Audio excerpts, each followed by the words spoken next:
Everyone, welcome back to Cheddar's Opening Bell. In a Cheddar exclusive, a new partnership between the Department of Energy and a biotech company that uses artificial intelligence is intended to help research more quickly tackle COVID-19. Now, for more on this, we're joined by both sides of this partnership, Niven Narain, who is the president, CEO, and co-founder of BERG, and Jeremy Smith, the governor's chair at the University of Tennessee and the director of the Oak Ridge National Laboratory Center for Molecular Biophysics. Thank you both so much for joining us here today. Niven, let's start things off with you. Explain to us exactly what your technology does as it relates to COVID-19 coronavirus. Oh, thank you, Brad, and it's great to be on with you guys again. So exactly what we're doing at BERG is we've actually been using our platform to take the samples and health records, et cetera, from patients who have COVID, and we're analyzing this by combining the biology of these patients, the artificial intelligence algorithms, and we're using the basis of this information to try to see if we can find drugs that can be repositioned to understand which patients we're going to be able to help with COVID. And as you know, Brad, we're seeing that different patients are responding in a different manner. So there's really, these are unprecedented times. And what we're trying to do is come up with extraordinary, methodologies. And this is a first-in-kind relationship where we're going to combine the supercompute capability, artificial intelligence, and biology to help to speed things up so we can get these drugs to patients as quickly as possible.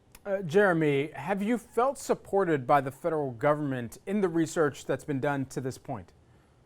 Yes, absolutely. And what they've done that's really helped is build this amazing supercomputer at Oak Ridge National Lab. It's the most powerful supercomputer in the nation.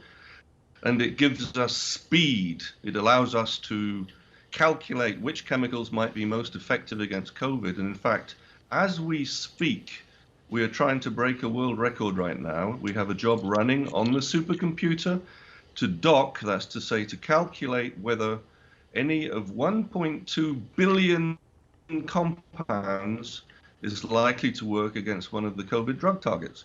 So in this pandemic, we need to get to solutions quickly. So what the supercomputer does, it has the power of about 1 million laptops, and it allows us to make them all work together so we can get a solution very quickly for this pandemic. Okay, and so I think, combining all of this together, when you take the data from the supercomputer and you kind of amass all of these different compounds that could be viable, then what do you do with that data from there? Perhaps this is a question for you, Niven, as well. But I think about from this point forward, once you've got the data, what happens next?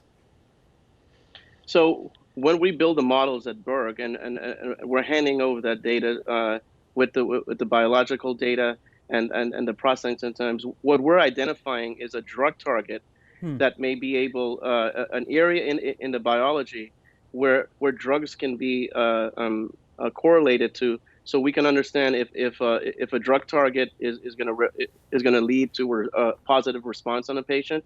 Then Jeremy is able to screen hundreds of millions of compounds so rapidly. So a process that would otherwise take 6 to 9 months is taking upwards of only 9 to 12 hours. So this is going to just change how this is all done, and it's going to be it's going to bring to the world something that's much needed, in a time of a massive crisis. Just staying with you for a hot second, Niven, the factors, variables such as age, such as your pre-existing conditions, all of these play a big role into the type of compound that's going to be necessary to suit your needs. So how did you kind of formulate this partnership, and how do you look at those variables and adjust some of the tests, some of the compounds that could even be viable solutions in the future? Brad, I have to say you've hit spot on the question that's most important for COVID, because we see a disproportionate outcome in the African American population. We see individuals with diabetes, with hypertension, with heart disease have a much worse outcome than patients who do not have underlying disease. And this is why it's so important to take the patient biology. So we're understanding how does a biological profile, look, like with a patient with heart disease or hypertension or someone who's otherwise healthy. So then we're able to use the artificial the AI algorithms and the biology and understand which drugs are going to work for folks who have preconditions, which drugs may work better for potentially for African Americans. So being able to take a precision medicine approach and stratify that patient population by gender, because we're seeing that men also have a worse outcome than women. So by gender, by race, ethnicity, by pre-existing conditions. So this is exactly what makes this so special and unique is that we're taking the biology, the physics, and the chemistry, and creating a partnership that this is a first that in the world. Jeremy, I want to bring you back in here. We only have a few seconds left, but scientists are hailing dexamethasone as a breakthrough in the coronavirus treatment. As they're hailing dexamethasone right now, is your research primarily focused on life-saving treatment or early treatment? It's on both. Dexamethasone seems to be an obvious step forward, but we're going to need a lot more than just that. We're going to need several drugs against this virus, and the virus is going to mutate as time goes on, and as it mutates, that will change the drugs we need. So it's going to be an ongoing struggle, but at each stage of it, we need very, very quick solutions.